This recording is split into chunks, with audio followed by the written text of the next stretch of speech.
Hey, my friends, welcome back to the Daily Dose. We're at day number 103 today. Day number 103. That's awesome, you guys. Thanks so much for being here. So, here's what we've got going on for today. And in case we've got any new viewers here, what we're doing is we're reading through the entire Bible over the course of a year. We started towards the beginning of January, not right at the beginning. We were a week or two into January, I think. But we have made it through 103 days as of today. If you have missed any of those videos, you can go check them out on this YouTube channel that you're viewing this video on. You can go get caught up on those. You can also access them in the Living Room Church Facebook group. If you need to download the PDF guide that lets you know what scripture we're reading on what days, you can find a link down below in the description. Click on that link and it will pop up a PDF file on your smartphone, your tablet, your computer, whatever it is you're using. It will pop up and or download the PDF Bible reading guide that we are following. So, if you're new, thank you and welcome. If you're not new, hey, welcome. I'm still glad that you're here. So we're looking at 2 Kings today. 2 Kings. The chapters we're going to be doing are 8, 9, 10, and 11. So we've got 4 chapters today, a good bit of reading, and we're also going to be keeping our eye on the Psalms, Psalm number 103 today.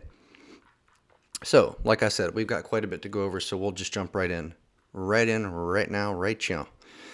So we read about a little story in this first section about a Shunammite's land that is restored. So there's a Shunammite who Elisha basically tells her, hey, you need to leave the land that you're in because there's going to be a 7-year famine that's coming. It's not going to be good, and I want you to go somewhere and kind of protect yourself from this famine that's coming. So she leaves, and she comes back after the famine's over, which is at least 7 years, right? It's a long time.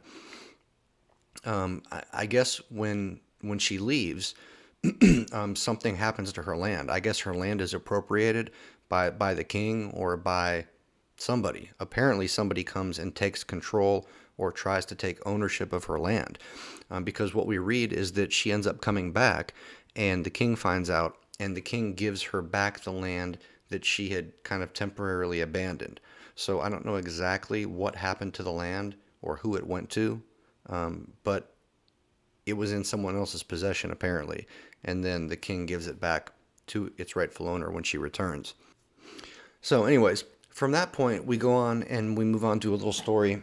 We move on to a little story about Hazael murdering this dude named Ben-Hadad. You might be familiar with that name. So this story goes like this. Elisha goes down to Damascus, and Ben-Hadad, who was in charge at this time, he was ill. And he was pretty sick apparently. He hears that Elisha's in town. So he sends his main guy, Hazael, to basically take all these gifts and stuff down to Elisha. And he wants Elisha to tell him whether or not his master, this Ben-Hadad guy, is going to get better. So, essentially Elisha says, yeah, Ben will recover from this, but he will still die soon. And then Elisha goes on to prophesy that Hazael will become king. So, I guess Hazael decided, well, hey, if I'm going to be king, that can't happen until Ben dies, so let me just kind of help that process along, right? So Hazael goes back home and sure enough kills Ben-Hadad. Hazael becomes king, right? Go figure. So, from there, we move on to read about Jehoram, who was to be king of Judah, right? Now, we read that in the 5th year of King Joram, who was the son of Ahab, ruling in Israel, Jehoram, who was 32 years old, he took power. He reigned for 8 years. He married a daughter of Ahab, and he did evil in the eyes of the Lord, right? Bad news. Not good at all, right?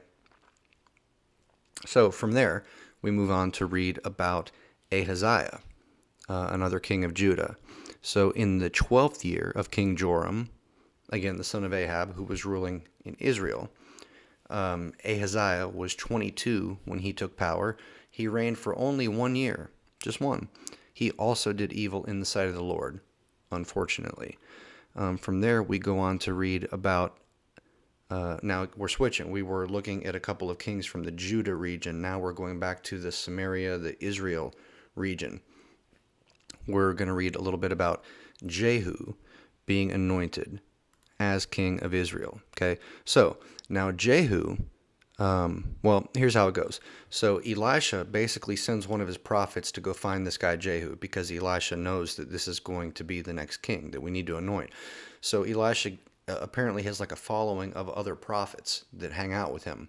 He sends some of them to go find Jehu. They pour oil on Jehu, and they basically tell him, hey, Jehu, okay, you're going to be the king. You need to go destroy the entire house of Ahab. You need to take everybody out and rid the land of the cancer that is Ahab and his family and his lineage, right? So from that point, we read about Jehu killing Joram and Ahaziah. Okay, so Joram and Ahaziah, one was the king of the north, one was the king of the south. Okay, apparently Joram, the king of Israel, and all of Israel, we're told, were at Ramoth Gilead against Hazael, king of Aram, or Aram, right? And they were doing some battle. And Ahaziah, the king of Judah, travels out that way to go see what's going on with Joram, to go hang out. So basically, Jehu realizes where they are. He's got his tribe of folks, and they go cruising out there. So as they're approaching the town where Joram and Ahaziah are hanging out at, there are some lookouts up on top of the city. And these lookouts basically say to themselves, oh, look, here comes somebody. And not only is somebody coming, but based on the crazy way that this person is driving the chariot, it looks like it's Jehu, because they're driving like a maniac. That's pretty funny, right? You know, if somebody can look and just see the way that you drive a chariot or the way that you drive a car or whatever, and like it's so crazy and chaotic that you automatically know who that is. Well, apparently he had a reputation for crazy driving, and they knew it was him.